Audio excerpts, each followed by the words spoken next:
This is an amendment that is very simple.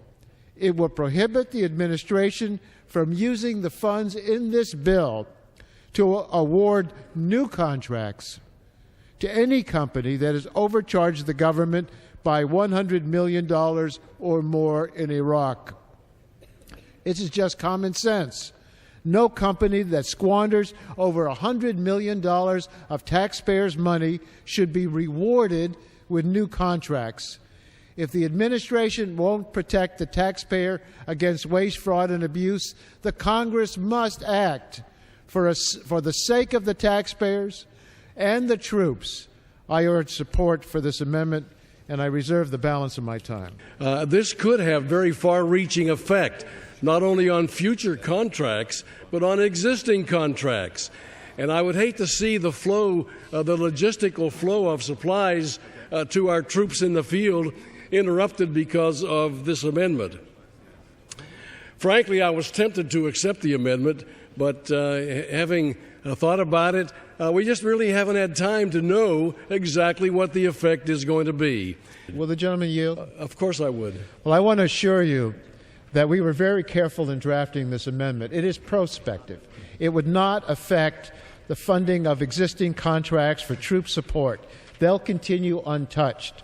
The amendment simply says that we won't reward companies with new contracts after they overcharge the taxpayer by $100 million. So I hope that will allay the gentleman's concerns. The idea that prices have been unreasonable, and that there's contracts where they have abused the American taxpayer, abused the contract process.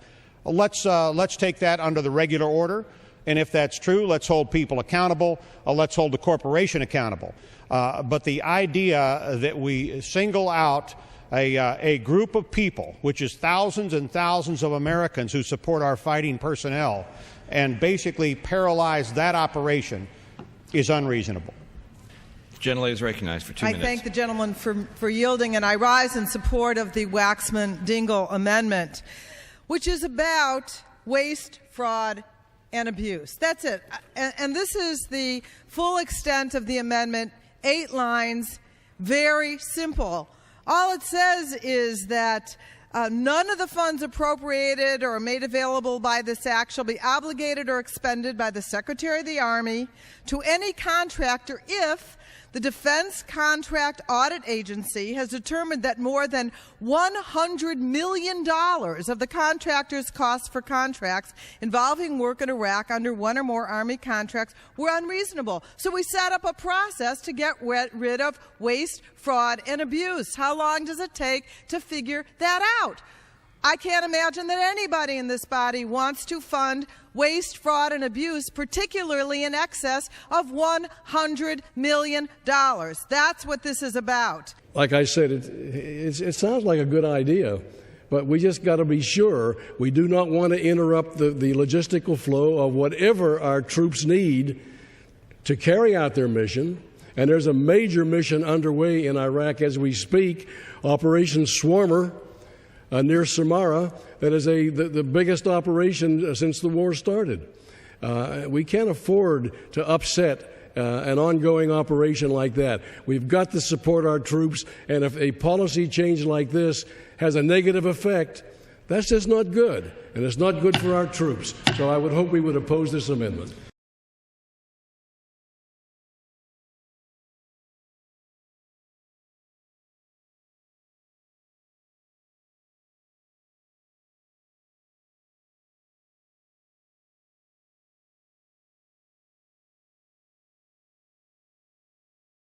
I hope they will bear with me as I once again describe the issues of contracting that exist because we are spending so much money in such a hurry that there is waste and fraud and abuse that just simply cannot be addressed in the regular order. And I believe this amendment is, I would say to my colleague from Virginia, the chairman, this amendment is once again a proposal that we establish a Truman-type committee of the type that existed when Harry Truman served here in the United States Senate.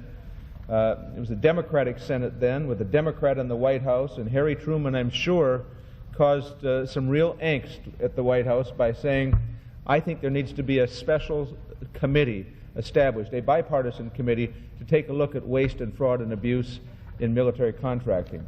He traveled all across this country, Harry Truman did, to military installations and met with contractors, and his committee unearthed a substantial amount of waste. And I offer it again, as I've offered it on previous occasions, and I understand I have not been successful previously, but I offer it again only because I don't think the problem has abated. I think the problem exists. The problem likely grows. I suggest strongly that this amendment not be accepted, because if it were to do so, it would be in effect overruling what we're doing on the permanent subcommittee. And secondly, Congress would be stepping into the role that's now being performed by inspector generals, being performed by the General Accountability Office, and indeed an inspector general specially designated by the Congress and the Secretary of Defense for Iraq and other nations. So with that, Mr. President, I will not move to table this because I feel very strongly that the Senate should address it in the same manner it has addressed it in previous occasions 3 times and rejected. What strikes me is that there is not a sense of outrage that American tax dollars are being wasted, but even more important, that American troops are being shortchanged. What do we ask of these men and women in uniform? Quite simply, we say, take an oath to wear this uniform and risk your life for America. How much more could we ask of them? And they do it. And then they expect from us support. Support when they're in the field and support when they come home. I don't understand why there isn't a sense of outrage in this Congress, on a bipartisan basis, on both sides of the aisle, that we're not only being ripped off as taxpayers by these no-bid contracts, but that we're shortchanging these men and women who are risking their lives while we stand in the comfort and safety of this Senate chamber. I know Halliburton's a big political force in this town. I know that on some quarters you're not supposed to question Halliburton. This is some sacred institution politically. I don't buy it. I count the soldiers that are putting their lives on the line to me much more sacred and much more value than any big, huge, no-bid corporation. And I would say to the Senator from North Dakota, we've done this before, the two of us joined together and said, let us put together a bipartisan effort, a commission that'll ask the hard questions, a commission that'll bring people in and put them under oath, find out if they're cheating us, finding out if they're profiteering during a war, find out if they're shortchanging our soldiers, and let the chips fall where they may. And if we find that there's been a violation of law, even if it reaches all the way up to the boardroom, so be it. How many times have we come to the floor, I asked the Senator from North Dakota, refresh my memory. How many times have we brought this option to the Senate and said to our colleagues, please, for the sake of the troops, let's have real oversight. Let's ask these questions.